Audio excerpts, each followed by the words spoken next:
नमस्कार दोस्तों। 4 महारात्रियों में एक महारात्रि जन्माष्टमी को भी माना जाता है, जिसको मोहरात्रि भी कहते हैं, क्योंकि भगवान श्री कृष्ण का जन्म हुआ था इस दिन और रोहिणी नक्षत्र भी रहता है। इस दिन किए गए प्रयोग बहुत ही ज़्यादा सुविधाजनक, क्योंकि सरलतम होते हैं जो मेरे द्वारा दिए जाते हैं, परंतु उनका जो फल की प्राप्ति होती है वो अचूक होती है। जिस प्रकार होलिका दहन की रात्रि अपने आप में अमोघ रात्रि है, शिवरात्रि अपने आप में अमोघ रात्रि है, नवरात्र की अष्टमी अपने आप में अमोघ है, उसी भांति जन्माष्टमी भी अपने आप में अमोघ है। इस दिन किए गए प्रयोग बहुत ही ज़्यादा अचूक होते हैं। आज मैं आपको अपने अनुभव के आधार पर कुछ ऐसे ही प्रयोगों के बारे में बताऊंगा जिनको आप करके उनका रिजल्ट देख सकते हैं, क्योंकि यह प्रयोग मैंने अपने क्लाइंट्स को करवाए हैं और उनके रिजल्ट मैंने 1 ईयर के अंदर ही देखे हैं। तो कौन से वो उपयोग हैं, कौन से वो प्रयोग हैं, कैसे करना है, पूरा वीडियो देखिएगा, मैं आपको बताता हूँ।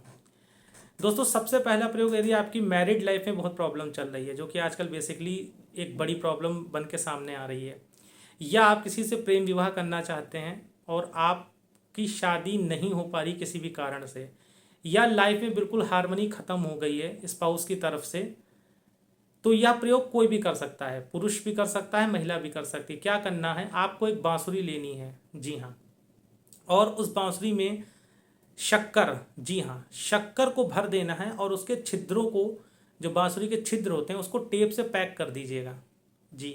इससे जो आप शर्करा अंदर भरेंगे वो बाहर नहीं आएगी, और उन्हीं छिद्रों में शर्करा भरकर टेप से पैक कर कर पीले कपड़े में लपेट दीजिए और उस पर थोड़ा सा गुलाब का इत्र लगा दीजिए।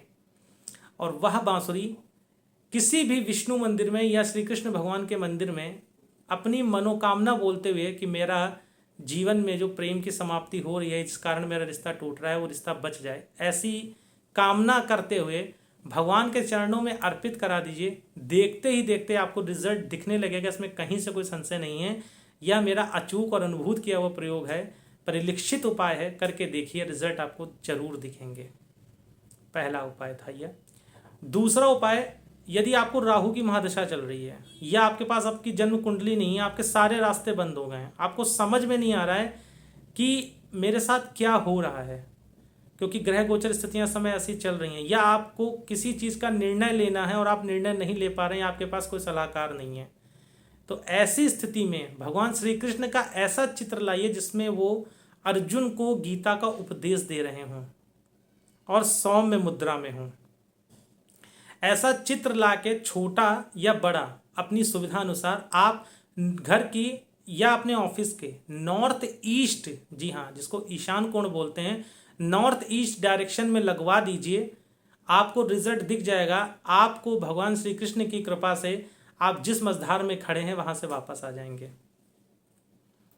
कल का जन्माष्टमी का तीसरा सबसे महा उपाय, जो सभी लोगों को मेरे हिसाब से करना चाहिए, एक पीले रंग का रुमाल। अब रुमाल पीले रंग का अगर आपको नहीं मिलता है तो आप आधा मीटर कपड़ा भी ले सकते हैं। उसमें एक साबुत गुलाब का फूल और एक गुलाब का इत्र रख के भगवान श्री कृष्ण के चरणों में अपने घर की समृद्धि की कामना करते हुए भगवान श्री कृष्ण के चरणों में अर्पित कर दीजिए। और अगले दिन उस वस्त्र को आप इत्र सहित उठाकर अपने घर की तिजोरी में या अपने घर के मंदिर में रख दीजिएगा और उसको साल भर अर्थात अगली जन्माष्टमी तक वहीं रखा रहने दीजिएगा। आपको देखते ही देखते चमत्कार दिखने लगेगा, इसमें कहीं से कोई संशय नहीं है। आखिरी उपाय दोस्तों, जन्माष्टमी के दिन यदि आपके व्यापार में दिक्कत आ रही है या आपको धन की कामना है, मैं हमेशा कहता हूं धन की कामना कुबेर को छोड़ के सबको है, ऐसी स्थिति में कल की रात्रि अमोघ रात्रि है। कल की रात्रि 12:10 के बाद से, जब श्री कृष्ण जन्मोत्सव आप मना लें उसके बाद से, कभी भी सुबह 3 बजे के पहले 160 पाठ, जी हाँ, एक लघु अनुष्ठान होता है 160 पाठों का, 160 पाठ का लघु अनुष्ठान श्री सूक्त का करिए और उसके बाद माता लक्ष्मी को खीर का भोग लगाइए। दोस्तों, कल के दिन अगर आप यह अनुष्ठान माता लक्ष्मी के निमित्त करते हो, माता लक्ष्मी की कृपा आपको दिख जाएगी। और मैं ये कह सकता हूँ कल की रात्रि जो ये अनुष्ठान करते हैं उन्हें अपने घर में चलती फिरती लक्ष्मी दिख जाती है। मेरा अनुभूत किया हुआ प्रयोग है, क्योंकि नारायण के बिना लक्ष्मी नहीं आएंगी। तो कल की जो रात्रि है अर्थात सोमवार की, इस अमोघ रात्रि का लाभ उठाइए, श्री कृष्ण जन्मोत्सव मनाइए, सात्विक रहिए। जय भोले, जय श्री राम।